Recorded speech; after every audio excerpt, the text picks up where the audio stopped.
Olivier Nouel, je suis gastro-entérologue retraité et depuis que je suis en retraite, je m'occupe à la Ligue contre le cancer de la prévention. Mars bleu, c'est le mois du dépistage du cancer du côlon, hein. Et donc, un des moyens qui a été imaginé, c'est finalement de faire un modèle de côlon qui représente ce que voit un gastro-entérologue à l'intérieur du côlon au cours d'une coloscopie, avec les différentes lésions qu'on peut voir, et de faire visiter ce côlon par les gens en leur expliquant les différentes lésions. Ce que c'est qu'un diverticule, ce que c'est qu'un polype, quels sont les polypes qui sont dangereux et pourquoi il faut faire le dépistage. Cette présentation qui est assez ludique, qui permet aux gens de visiter l'intestin, eh bien, nous paraît un moyen de faire que les gens s'arrêtent. Depuis ce matin, on voit bien qu'il y a pas mal de gens qui rentrent et qui se demandent ce qu'ils voient. Le cancer colorectal, c'est 47 000 cas nouveaux par an, d'après les dernières statistiques de l'Institut national contre le cancer. 47 000 nouveaux cas et 17 000 morts. C'est le deuxième cancer en fréquence chez l'homme et la femme, après chez la femme le cancer du sein et chez l'homme le cancer de la prostate. Et donc c'est le troisième cancer en termes de mortalité, après le cancer du poumon, malheureusement, et les autres cancers dont on vient de parler. 7000 décès, mais on pourrait, si on dépistait tous ces polypes et si tout le monde faisait le dépistage, je pense qu'on pourrait économiser 3 à 4 000 morts. Et non seulement des décès, mais aussi surtout des patients qui auraient de la chimio, des tas d'examens et de la surveillance pendant des années. Donc je crois que c'est très important pour nous gastro-entérologues et pour la population aussi. Le conseil au grand public, vous avez vu que la campagne de la Ligue contre le cancer, elle est volontairement agressive puisque c'est vachier et en fait c'est de décomplexer un petit peu tout ce qui est un rapport avec les matières fécales, les sels et voilà, parce que souvent je pense qu'il y a trop peu à cause d'un tabou, quoi. Un tabou, voilà. Je suis le docteur Denis, je suis médecin coordonnateur au CRCDC, donc c'est l'association de dépistage des cancers.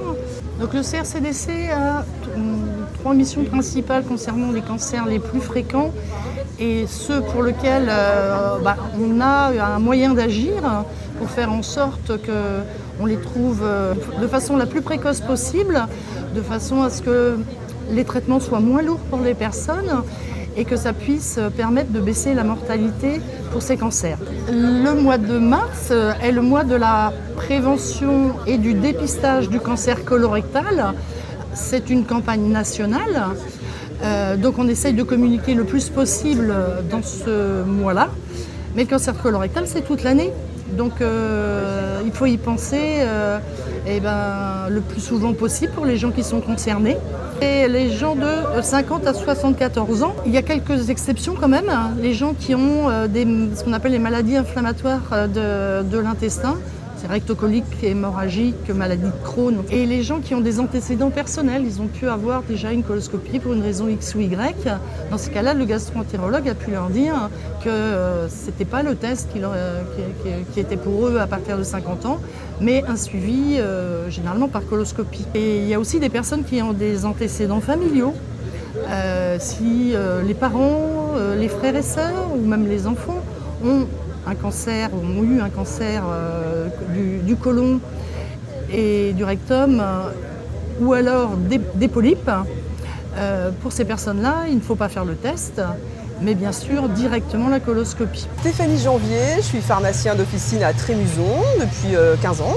Et nous participons activement dans toutes les pharmacies au dépistage du cancer colorectal, particulièrement au mois de mars, en incitant à la remise des kits et en communiquant dans nos officines sur le dépistage. On a des personnes qui viennent à la pharmacie qui n'ont pas reçu d'invitation et qui se demandent pourquoi.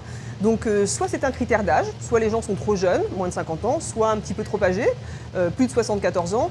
Ce sont des fourchettes d'éligibilité qui ne sont plus d'actualité puisque en fait, au-delà de 74 ans, le dépistage n'est plus organisé parce que le risque est moindre. Sinon, on va avoir aussi des gens qui sont dans la tranche d'âge, mais qui vont présenter soit des signes cliniques évocateurs donc d'une consultation chez un gastro-entérologue, ou alors qui vont présenter des antécédents de cancer colorectal dans leur famille proche. Donc ces personnes-là rendent le kit non éligible. Et un kit de toute façon remis à une personne qui n'est pas éligible au kit ne sera pas analysé. Donc il n'est pas forcément, vous n'avez pas besoin de nous demander ce kit-là parce qu'il ne sera pas analysé. Alors quand on a reçu son kit, c'est qu'on est éligible. Et après, donc, il y a une date de péremption sur le kit. Donc en fait, le kit doit être fait assez rapidement parce qu'un kit réalisé mais qui était périmé ne sera pas analysé. Donc il faudra le refaire. Ça, c'est la première chose. Et également, moi, je préconise à mes patients à qui je remets le kit de faire le dépistage en début de semaine, dimanche soir, lundi matin, de poster le kit le plus tôt possible, le lundi si possible, parce qu'il faut savoir qu'il y a 6 jours après la réalisation du kit pour qu'il soit analysé. Donc compte tenu potentiellement des jours fériés dans une semaine, des délais un peu plus longs de la poste, on peut se retrouver sur une période arrivant le week-end et là le kit ne serait plus analysé. C'est le mois de mars, c'est le mois de se dépister, mais toute l'année on fait des dépistages. Dans les officines on est toujours à votre écoute pour se dépister et on dispose en permanence du kit, il suffit de nous le demander, il n'y a pas de souci. Mois de mars ou autre dans l'année, on est toujours disponible pour vous sur ce kit et sur les conseils qui vont avec. Alors l'activité physique, elle va être importante à plusieurs niveaux. Dans un premier temps, déjà, elle va être importante en matière de prévention, afin justement de prévenir et de réduire les risques de cancer et d'autres maladies qui peuvent être liées. Et dans un second temps, elle va avoir un effet sur l'acceptation du traitement, sur la fatigue, sur les problématiques musculaires. On sait que par exemple, souvent dans le cas des cancers, on va avoir beaucoup de pertes et de fonte musculaire, la sarcopénie. Donc du coup, l'activité physique va permettre justement de prévenir ou au moins de limiter cette fonte musculaire. Il y a tout ce qui est aussi pour prévenir les problématiques liées au déconditionnement et donc aux maladies qui peuvent être liées comme les maladies cardiaques.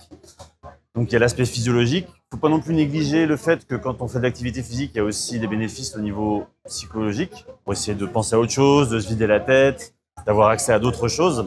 C'est pour ça que vraiment l'activité physique, ça va avoir un effet positif sur de nombreux aspects, donc que ce soit physiologique ou psychologique. Alors la marche quotidienne, en effet, c'est souvent ce qui va être prescrit en premier par la plupart des professionnels médicaux et paramédicaux, parce que tout simplement, en fait, la marche c'est le plus facile à mettre en place. Toute activité physique est bonne à prendre. Donc en fait, si on met en place une activité physique de marche quotidienne, c'est déjà hyper bénéfique et il faut le maintenir. Il vaut mieux faire 30 minutes de marche ou 20 minutes de marche que ne rien faire du tout. Un minimum syndical, on va dire que souvent, ils demandent de faire 30 minutes par jour. C'est vraiment la base.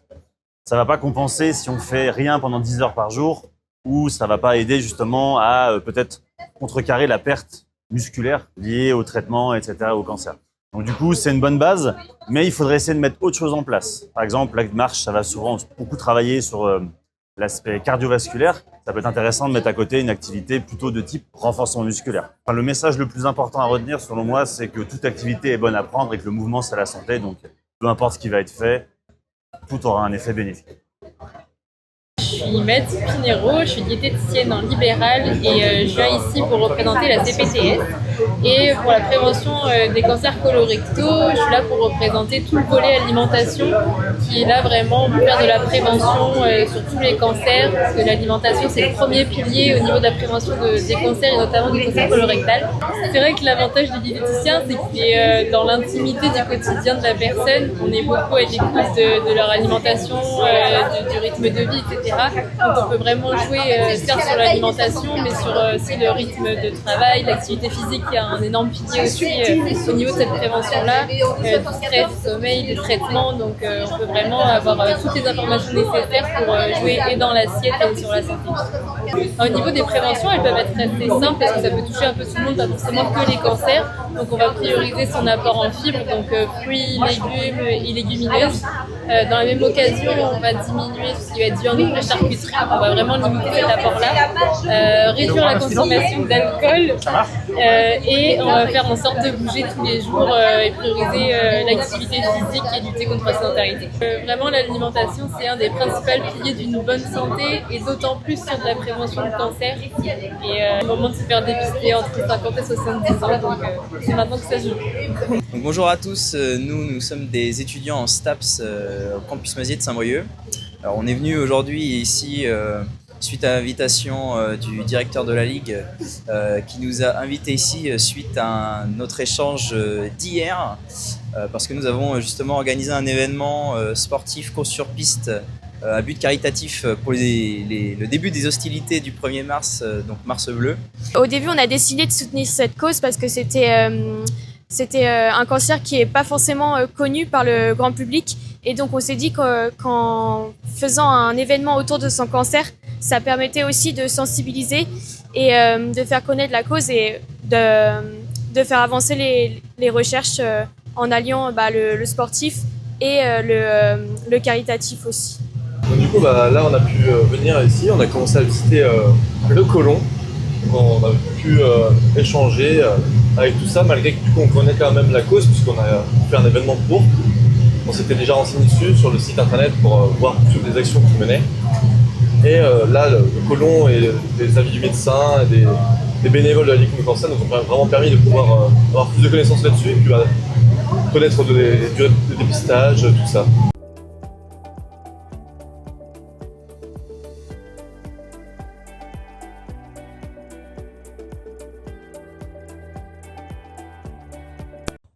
Avec le Colon Tour, vous pouvez comprendre comment fonctionne ce cancer et pourquoi le dépistage est si important. Mais la prévention, c'est aussi bouger au quotidien. Alors cette année, rejoignez le défi connecté Mars Bleu en téléchargeant l'application Kipling sur votre téléphone portable et avec le code CRCDC Mars Bleu, courez, bougez, marchez, pédalez avec votre équipe pour cumuler des points.